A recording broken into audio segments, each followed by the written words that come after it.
So I came across a tweet yesterday, and I'm not going to give this account a shout out because they honestly get on my nerves a lot.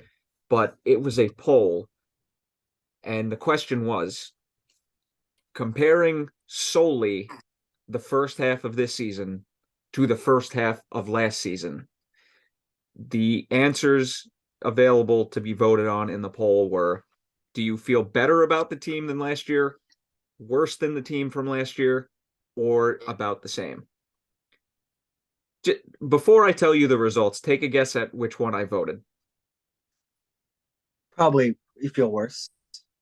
No, I actually feel better. Okay.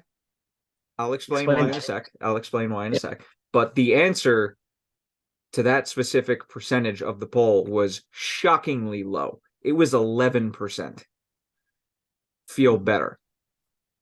Now, right before, when I was looking up specifically the stats of the first half of last season and this season, like I said, I'm just gonna run through them real quick. I'm not gonna go through like every single one, but just like a lot of the main ones. So, Okay. first half of last season, 26, 11, and 4. 23 regular season. Okay. Yeah, actually, I'm going to go side by side here. Last season was 26, 11, and 4. This season, 41 games played, like I said, 22, 12, and 7. So 3 more overtime losses. Regulation wins last year, 23 to this year's 19. Regulation overtime wins last year, 24 to this year's 21. 2 shootout wins last year to 1 this year. Goals for 120 last year to 133 this year. Goals against 104 last year to 111 this year. Goals for per game 2.93 last year to 3.24 this year. Goals against per game 2.54 to 2.71. Power play 23.9 to 23.7, about the same, basically. Penalty kill percentage 83.8 to 80.8. Little bit of a dip, but there's a I'll get back to that. Net power play percentage 22.2 to 21.4, roughly about the same. Less than 1% is a give or take, honestly. Penalty kill percentage, net penalty kill percentage, I should say, is 86.3 to 85. Again, just over a percent, about the same. Shots per game, 28.2 to 32.6. Shots against per game, 32 last season to 29.3. So an improvement in that area. Well, both shots for and shots against. And face-off percentage, 47.7 to 48.4 this year. Yeah, 47.7 to 48.4 this year, so a 0.7% increase. Now, a lot of the stats are the same. I would share my screen right now, but you're on your phone, so that would just make things a lot more difficult for you, fading in and out. So the question is, I'm warping the question a little bit. If the playoffs started right now, would you choose the first half of last season's team or the first half of this season's team? It's a tough one. You hit me with a tough one. Well, I mean, the stats that you just laid out, Shades, I mean, they speak for themselves, you know? And I think people's opinions could be misconstrued based on how the way the Rangers ended last season and how far they got. But you can't say that the Rangers during the first half of last year were anything close to the Rangers team that got eliminated in game 6 by the Tampa Bay Lightning. So to circle back to your question, I mean, I got to think back to last year's team. I mean, Chris Kreider was just on an absolute heater. I mean, the one stat that really surprised me the most, I mean, some of them really did, but the one that really got to me was the power play because the power play was dominant last year, all year, and the power play has been really underwhelming this season. They've turned it around a little bit in the last 10 to 15 games. It hasn't been as poor as it was early on in the season. Just to bring up the difference in percentages this Yeah. year, the power play percentage, there is a 0.2% difference.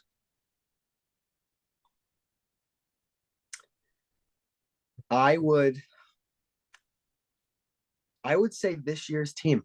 I would say going into the playoffs, I would take this year's team because I think that they're better defensively, and I think that they're more of a whole group. I think it's Jimmy Vesey, man. Vesey and Trocheck, those guys make the difference for me. Kreider might not have be having as good of a year or a first half as he did last season. Zibanejad, the same thing, but they're finding their roles. They're finding themselves. Artemi Panarin looks like the Panarin actually defensively as well that he was in Columbus and in Chicago. There is a really solid player there that last year I think kind of just slipped a little bit. Panarin wasn't the same Panarin he was in years previous last season, and I think he's returned back to that form.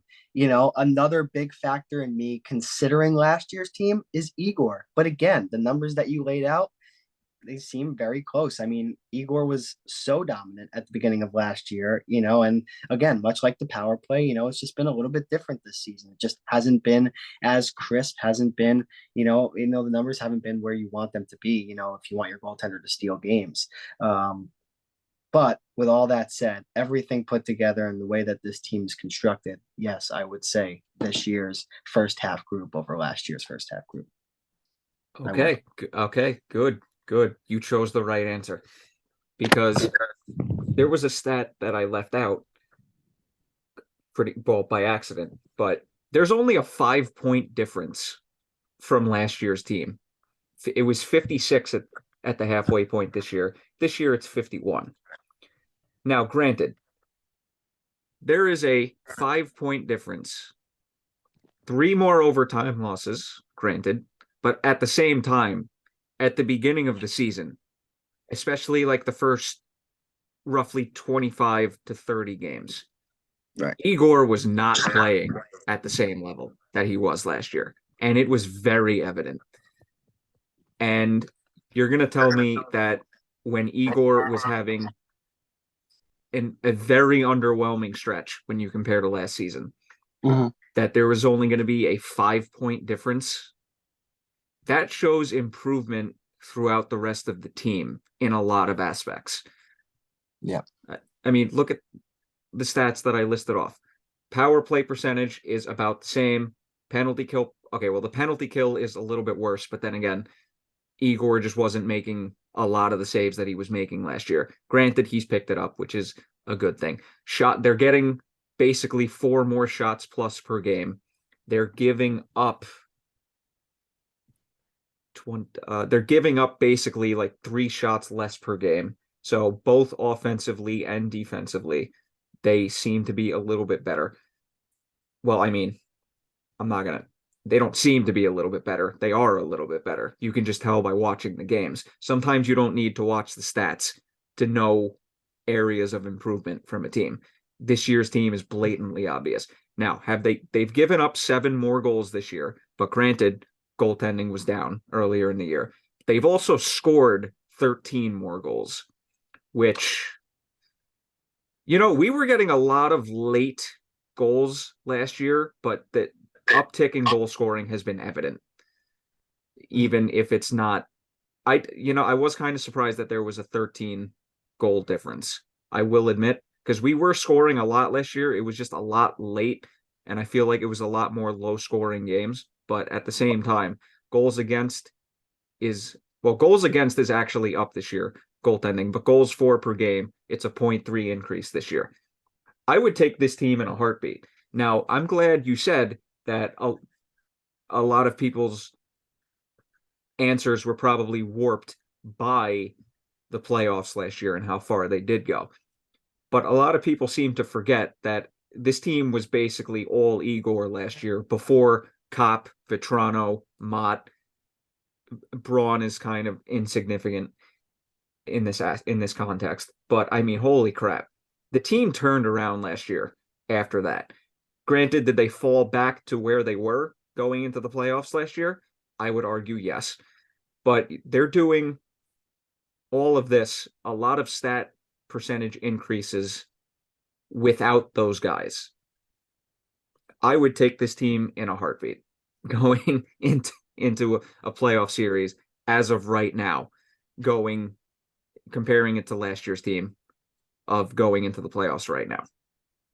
Well, Shades, I mean, the one thing I'll fight you on though is the goals for, because you did mention it. There was a 5 game difference there and only a 13 goal difference, in the stats that you provided.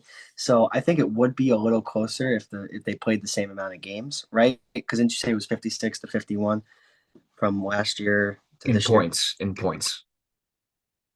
Oh, okay. In points. Never mind. So it's the same amount of games played. Yes, yes. Okay. That That would make that I sense. made sure on. Okay. Okay. And I'd also fight you in the fact, just in the goals against category, Yaroslav Halak is not Alexander Georgiev. Let's just also put that out there as well.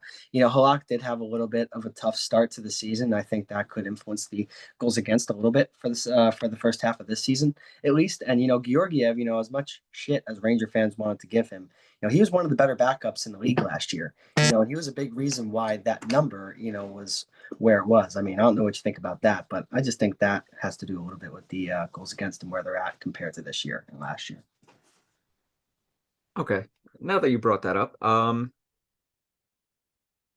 considering there's only a 7 goal difference I mean, let's be honest, the goaltending in general was significantly better last year.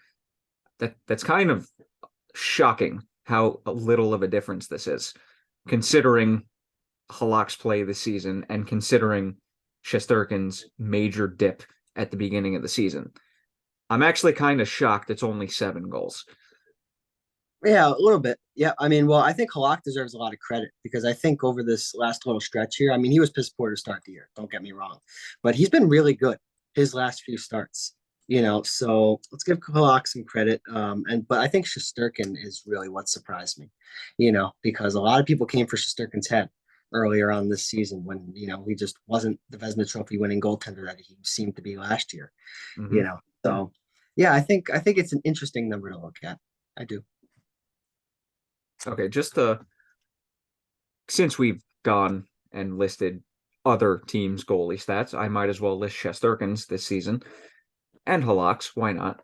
So Shesterkin's goals against average 2.48 so far this season compared to Halak's 2.85. And save percentage wise, Halak 896 to Shesterkin's 916. Granted, that has risen a decent amount from the beginning of the season, where it was a low 900 to start the season. He's crawling his way back, and frankly, we probably wouldn't have as many points as we do right now if his play hadn't risen, or his level of play hadn't risen, I should say. So yeah, that's where we're at. Absolutely. I couldn't agree with you more. And I think Shesterkin is the big reason why this group has started to turn it around. And, like I said, a 916 save percentage, compared to where he was earlier on this season. I mean, where was he, Shade, at his worst? Was he like creeping towards the 8-9, like He may have that's been there, high you know? 890s for a couple games there. Yeah.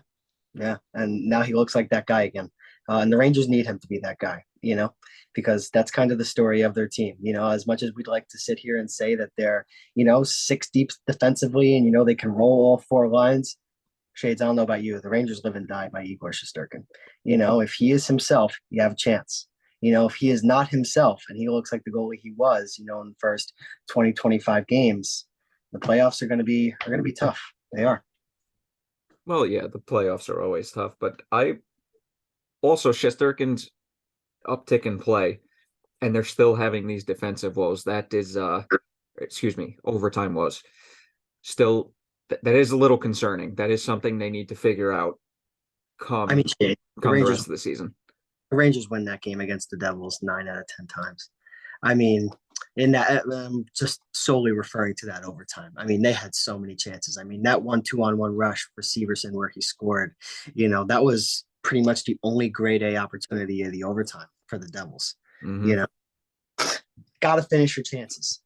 I don't look at Igor at all. He faced what, one, two shots in that overtime. Sometimes when you're on the other end of the ice and you're Vitek Vanacek and you're facing 6, 7 shots, you're getting yourself into a groove. You're more ready for those grade A opportunities in the 3-on-3. And when you're sitting there 200 feet away and you're Igor Shesterkin and you're seeing nothing, and suddenly there's a 2-on-1, caught off guard. So that was a team loss, and I can't blame that one on Igor. He played really well in that game.